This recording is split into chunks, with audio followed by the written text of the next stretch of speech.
ඔයාලට මතකයිනේ මේ පුද්ගලයා වනේ.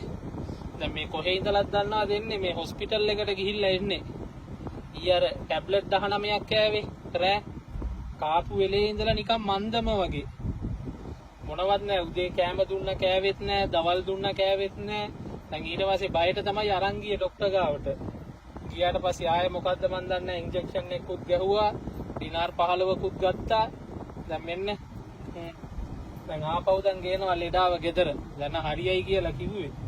ප්‍රශ්නයක් නැහැලු ඉතින් ඒක. පොඩි කාලේ අපි ළමා පැනවල කනවා වගේ. විටමින් පෙති එහෙමත් කනවද ආයේ. සම්පූර්ණ ටැබ්ලට් 19ක් තිබුණානේ. ඒකේ 24ක් තියෙනවා. මම ඒකෙන් 5යි යූස් කරේ.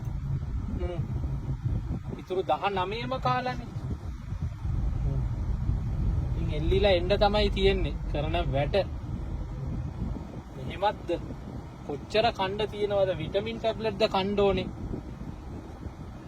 එහෙම දන්නේ.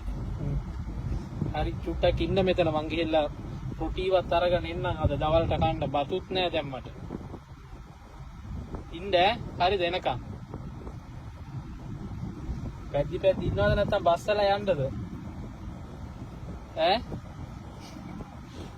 පැද්දි ඉන්න හොඳයිනේ මෙහෙමනේ ඔන්චිල්ලා වගේ. පැද්දි